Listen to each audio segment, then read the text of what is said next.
Language Literacy Art Walk. We are starting with my introduction. What is language literacy? Language literacy is the ability to comprehend and use words to communicate. It can include certain skills such as listening, speaking, reading, and writing. Vocabulary growth. During my observation, I was able to witness vocabulary growth within students. During vocabulary lesson, I focused on one student, and I was able to see her learning process. She would repeat the word after each vocabulary word, and on the card that the vocabulary word was on, it also had a picture. She would come up with her own definition by using context clues such as the picture that it was with. And most of the time she was able to nail it, which I thought was really amazing.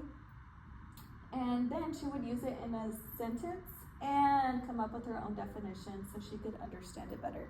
This was also something that the other students did, like using it in their own definition and in a sentence.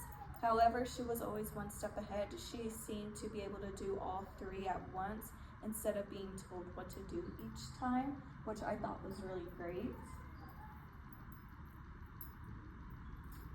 I also took part in academic language use by having the students fill in missing words to certain sentences.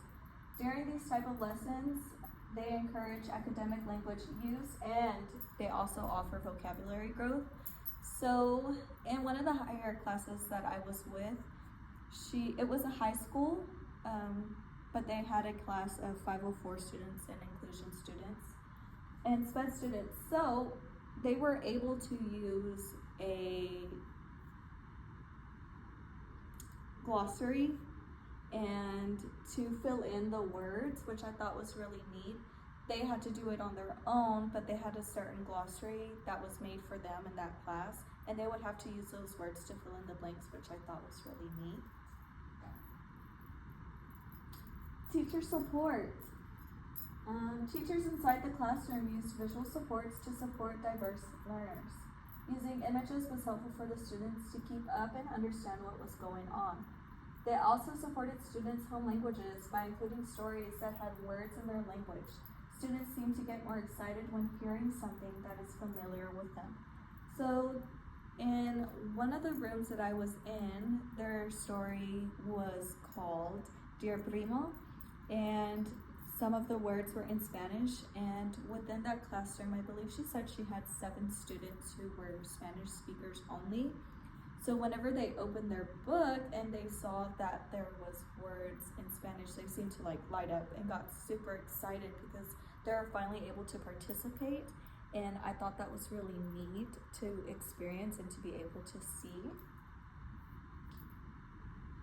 They also supported students who were 504 and SPED by modifying their work. It was altered to be on their level, but was still related to the lesson. Some students had extra support, such as having their own aide. So I was able to see aides who were with their students, not all day long, but for certain subjects such as reading and math.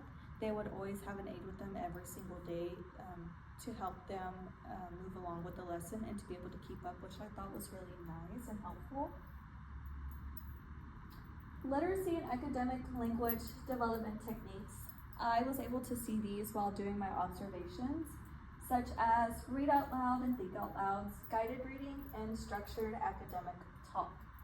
While using these techniques, you will model what fluent reading should sound like and what their expectations are, which is when you read out them, they know what they're supposed to sound like, when they're supposed to stop at a period, what exclamation points sound like, and what questions should sound like.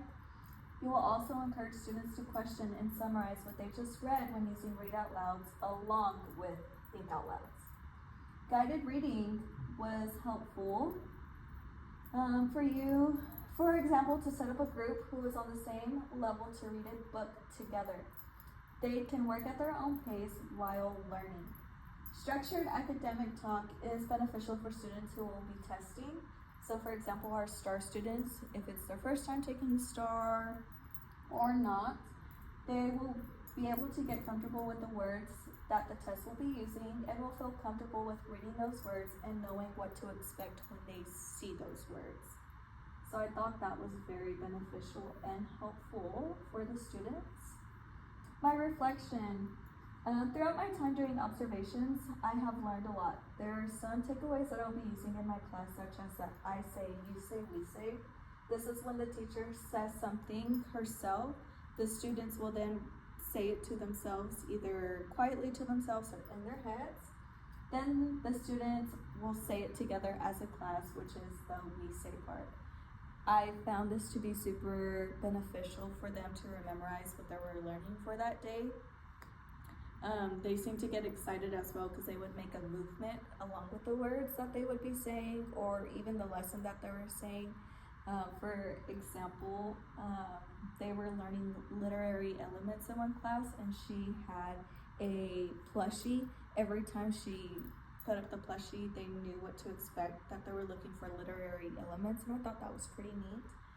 But my reflection, it creates a comfortable atmosphere and helps English language learners for the I say, you say, we say.